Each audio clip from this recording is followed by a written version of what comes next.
গোটা বাংলার মানুষ জানতে চায় রাজ্যের মন্ত্রী উদয়ন গুহ কত বড় তোলাবাজ। 4 কোটি টাকা গরিব মানুষের আবাস যোজনার প্রকল্প থেকে তোলা তুলেছেন।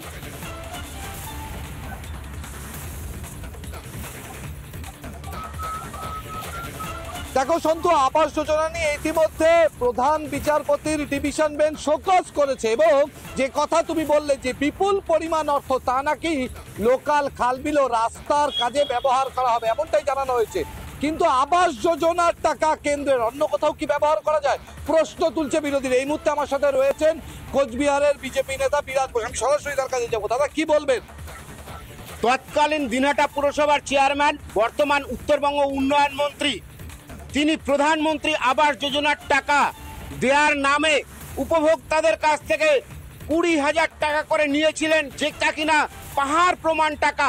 যারা টাকা দিতে পারেনি তাদেরকে ঘর বরাদ্দ করা হয়নি, কিন্তু ওই টাকা নিয়ে উনি অন্য খাতে ব্যবহার করার উনি কে রাইট দিয়েছে ওনাকে, এই নিয়ে কোর্টে কেস হয়েছে। সেই কেসে কোর্ট বলেছে যে একে শোকজ করতে হবে, এই টাকা নেওয়ার কারণ দর্শাতে হবে, এই টাকা কেন নিয়েছে। একটা টাকা প্রধানমন্ত্রী আবাস যোজনার টাকার উপভোক্তাদের কাছ থেকে নিয়ে সেটা কোন পরিমাণ কাটমানি, এটা এক ধরনের কাটমানি, তৃণমূল কাটমানি ছাড়া কিছু বোঝে না। 26-এর নির্বাচনে কিন্তু পেটে বলে এগুলোই ছয় হবে। কিন্তু দেখো সরাসরি 26-এর নির্বাচনে ব্যাটে বলে এগুলো 6 হবে এবং বিপুল পরিমাণে কাটমানি নেওয়া হয়েছে এমনটাই কিন্তু অভিযোগ করা হচ্ছে। এবং হাইকোর্টের থেকে যে তথ্য সামনে এসছে তারা বলেছে এভাবে কি আদৌ টাকা নেওয়া যায়, প্রশ্ন তো উঠছেই। সন্দেহ একদমই তাই, উদয়ন গুহকে শোকজ করা হচ্ছে। কিন্তু উদয়ন গুহ সাংবাদিক বৈঠক করে বলুন, আপনার যদি লজ্জা থাকে, এই 4 কোটি টাকা কোন কোন ব্যক্তির কাছ থেকে আপনি তুলেছেন? গরিব মানুষ যারা দিন আনে দিন খায় তাদের থেকে আপনি টাকা তুলছেন। আপনি সাফাই দিচ্ছেন যে পুরসভার উন্নয়নের জন্য এই টাকা খরচ করেছেন। কার পারমিশন নিয়েছিলেন? মমতা বন্দ্যোপাধ্যায় আপনাকে ফোন করে বলেছিল? মমতা বন্দ্যোপাধ্যায়ের অনুপ্রেরণায় আপনি কি এই টাকাটা তুলেছেন? এই প্রশ্নের উত্তরগুলো আজ আপনাকে দিতে হবে। আজ আপনাকে দিতে হবে উদয়ন গুহ। উদয়ন গুহ শুনে রাখুন, গোটা বাংলা আজ প্রশ্ন করছে আপনাকে চোখে চোখ রেখে। আমরা শোনানোর চেষ্টা করব রাজ্যের প্রধান বিরোধী রাজনৈতিক দল বিজেপি, স্থানীয় বিজেপি নেতৃত্ব এই ঘটনায় কি বলছেন শুনবো।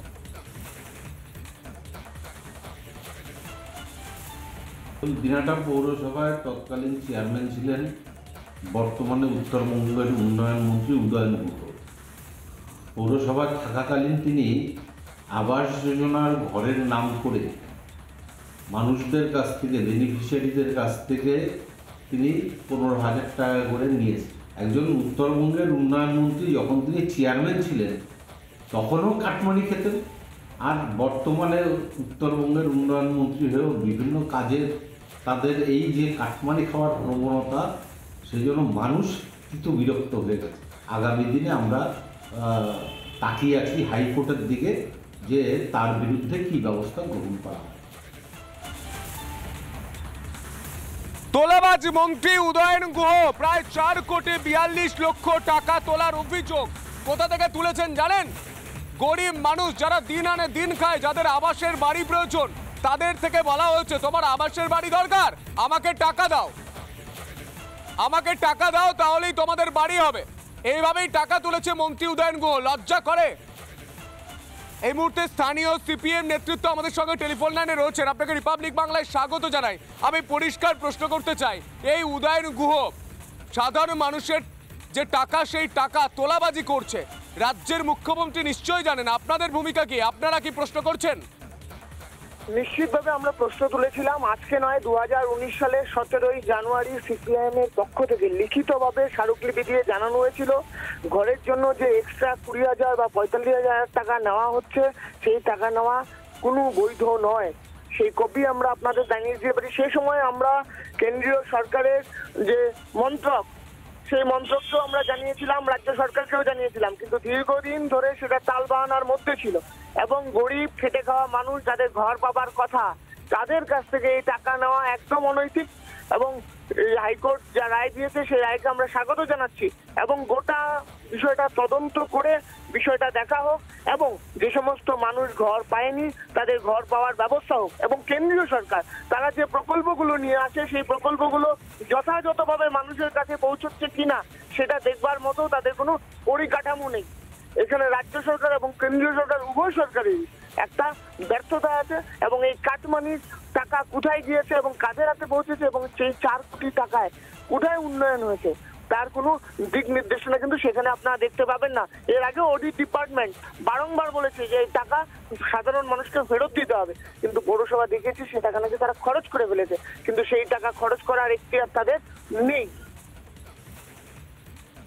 বেশ, আপনাকে অসংখ্য ধন্যবাদ। এই মুহূর্তে উদয়ন গুহকে আমরা ফোন করেছিলাম। উদয়ন গুহ রিপাবলিক বাংলার ফোন ধরছেন, ধরে বলছেন যে আমি না এই মুহূর্তে কোনো প্রতিক্রিয়া দেব না, আমি যা বলার কোর্টে গিয়ে বলবো। উদয়ন গুহ গোটা বাংলাকে কোর্ট দেখাচ্ছেন যে কোর্ট উদয়ন গুহকে শোকজ করেছে। উদয়ন গুহর যদি মিনিমাম যদি অনুভব থাকে, যদি ব্যক্তিসত্তা থাকে, যদি মানবিকতা থাকে, তাহলে উদয়ন গুহ আজ সাংবাদিক বৈঠক করে বলুন এই 4 কোটি টাকা তিনি কোথায় খরচ করেছেন, কার নির্দেশে তুলেছেন, কার কাছ থেকে তুলেছেন। তোলাবাজ মন্ত্রী দেখতে পাচ্ছি আমরা এই বাংলায়। কোর্টকে শোকজ করতে হচ্ছে, কোর্ট জানছে, পুলিশ জানছে, মানুষ জানছে, অথচ রাজ্যের মুখ্যমন্ত্রী পুলিশ মন্ত্রী জানছেন না। এটা কোনোদিন হয়? এটা কোনোদিন হয়? উদয়ন গুহ আবাস যোজনার প্রকল্প থেকে টাকা তুলছেন, মানুষের ট্যাক্সের টাকা আপনি তুলছেন। সাবির শাহ চৌধুরী পুরসভার দায়িত্বে রয়েছেন, তিনি ঠিক কি বলছেন শুনবো।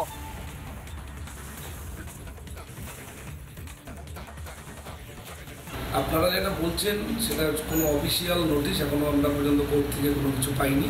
কি হয়েছে না হয়েছে সেটা আপনাদের কাছেই শুনছি। আর যেটা হওয়ার সেটা আমাদের জুডিশিয়াল ব্যাপার, সেটা আমাদের যে লয়ার আছেন সে দেখবে, এই ব্যাপারে আমার কিছু বলার নেই এবং আমি এখনও অফিসিয়াল কোনো কিছু পাইনি।